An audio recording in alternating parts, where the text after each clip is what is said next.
If your tank is 500 liters and you're running a single FX6, there's a real chance you're underfiltered right now. And if your tank looks clear, that doesn't change anything, because clear water and clean water are not the same thing. Most African cichlids keepers have never actually done the math to know which one they really have. I ran my tank at what I thought was more than enough filtration for almost a year. The water looked perfect, the fish were alive, everything seemed fine, at least on the surface. And then I finally did the math. I was running 5 times turnover for African cichlids for almost a year. No wonder the colors were flat. No wonder the fish looked okay but never truly great. No wonder something always felt slightly off, even when I couldn't point to anything obviously wrong. It was an expensive lesson. This video is cheaper. Before we go any further, what tank size are you running right now? 55 gallon, 75, or 125? Keep that number in your head, because in about 2 minutes you're going to run the math on your own setup, and some of you are not going to like what you find. There's also something coming about what happens when your filter stops at 2 a.m. Most people never think about that until it's too late. We'll get there. But first, the one thing most people get completely wrong. Clear water is not clean water. Your filter can be completely inadequate and your water can still look absolutely perfect. Crystal clear, beautiful, like something out of a magazine. Because clarity is visual, but filtration is mathematical. Your eyes can't see ammonia. Your eyes can't see nitrate building up week by week. Your eyes can't see the biological pressure your fish are living under every single day. But your fish can feel it. Slightly flat colors, slightly lower energy, slightly more tension in the tank. Breeding that never quite works. Fish that look okay, but never look incredible. That's not bad fish. That's underfiltered water that looks fine. So how do you actually know if your filtration is enough?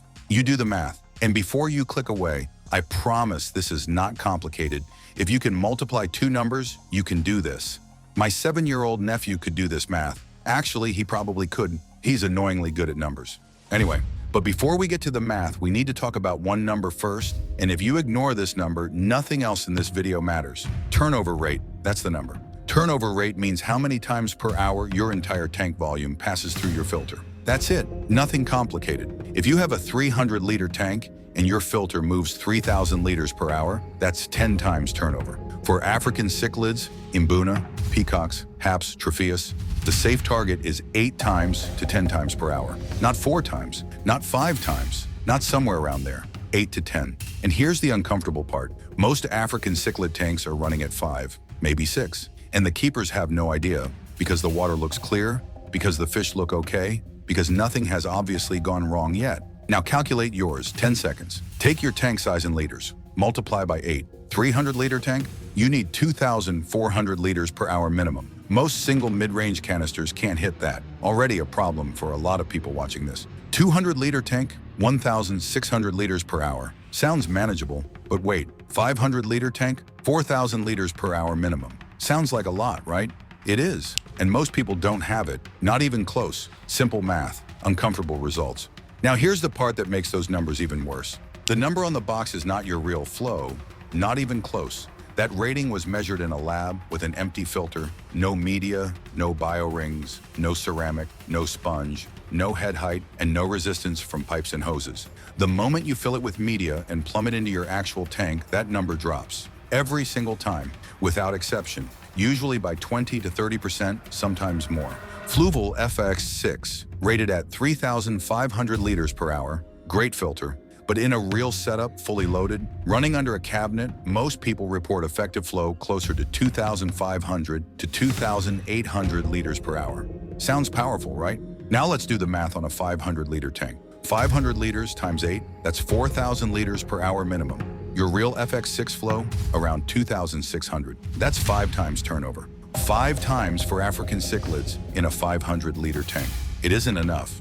And your water is going to look perfect the whole time. Does that sound familiar? Because it should. This is one of the most common setups in African cichlid keeping, and almost nobody talks about what the math actually says. Now wait, this is where people mix things up. Flow and biology are not the same thing. A wave maker can move a lot of water, but moving water is not the same as filtering water. Your biological filtration, the bacteria that actually process ammonia, those bacteria live in your filter media. Ceramic rings, bio rings, sponge, sintered glass. That's where the real work happens. So you need two things working together: enough flow to push water through the filter and enough media volume to actually process what your fish are producing. African cichlids are heavy waste producers. Mbuna graze constantly. Tropheus are almost always eating. Large haps produce dense waste. This is not a community tank with a few tetras. Underfiltering doesn't always cause crashes. It causes slow problems, slower growth, flat color, higher long-term nitrate, subtle aggression increase. Fish that look okay but never look great. Sound familiar? And here's the part almost nobody wants to hear. Your filter processes waste. It does not remove it. Only water changes do that. I see this mistake constantly. Someone gets good turnover, buys a great filter, and starts skipping water changes because the filter is handling it. It isn't. Your filter converts ammonia into nitrate. That's its job, but nitrate stays in the water. It accumulates week by week, month by month, and the only thing that removes nitrate is physically removing the water that contains it.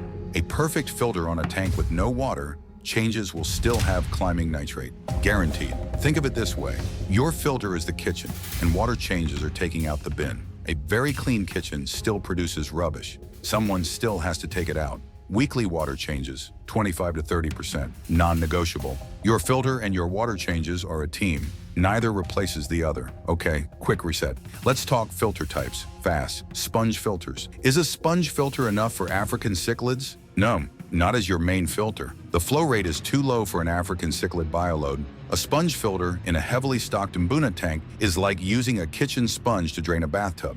It's doing something, just not enough. Where sponge filters are genuinely excellent is quarantine tanks. Established bacteria colony, gentle flow, cheap, reliable, perfect for that purpose, just not your main display tank. Hang-on back filters, very common and quietly underperforming for African cichlids. Good flow, good surface agitation, but limited biological media volume. Limited media means limited bacteria colony. Limited bacteria means limited ammonia processing. For a heavily stocked African cichlid tank, you're asking a small system to do a big job. Hang-on back alone won't cut it. Canister filters. This is where serious African cichlid filtration begins. Large media volume, high flow, sealed system, baseline for this hobby. Sump, most powerful option for larger tanks. Almost unlimited biological capacity, easy maintenance. If you're running 500 liters plus with serious stocking, a sump conversation is worth having. If you only remember one thing from this video, remember this. Two filters almost always beat one, even if the total rated flow is similar. Here's why. Your filter stops at 2 a.m. It happens. Power cut, mechanical failure, impeller seizes. With one filter, biological filtration stops completely. With two filters, you still have one running. Your bacteria colony stays alive. Your fish survive the night. Let me make that real. Your filter stops at 2 a.m. You're asleep. Hour 1, nothing visible. Water looks fine. Fish look fine. Hour 3, ammonia starts rising. Not dramatically, but rising. Your fish can sense it. They're slightly more stressed. You're still asleep. Hour 6 to 8 in a heavily stocked tank, ammonia is at a level where fish are under real stress. Tropheus feel it fast. Mbuna are slightly more resilient, but everyone is affected. Morning in a heavily stocked tank with one filter that was off all night, you may already have casualties, or fish breathing heavily near the surface. Colors collapsed, clearly in distress. This is not a worst-case scenario. This happens to people regularly. What do you do if you find your filter stopped? Don't just restart it immediately. A filter that's been off for hours has dead bacteria and decomposing matter in the media. Restarting it can flush that into your tank. Do a water change first, then restart. And seriously, run two filters. Not just for the turnover math. For the night one stops and your fish needs something still running. Two filters also means better flow distribution. Two outlets at opposite ends of the tank. Fewer dead zones. More of your tank actually usable. Real numbers, real tanks. 300-liter Mbuna tank, 20 fish, heavy feeding. You need at least 2,400 effective liters per hour. Single fluval, 407. After flow loss, maybe 1,100 to 1,200 real liters per hour. That's 4 times. Not enough. FX6 alone, around 2,600. That's 8.5 times. You're in range, but only just. Add a secondary canister, and now you're at 3,400. That's 11 times, and you have redundancy. Now you're building something real.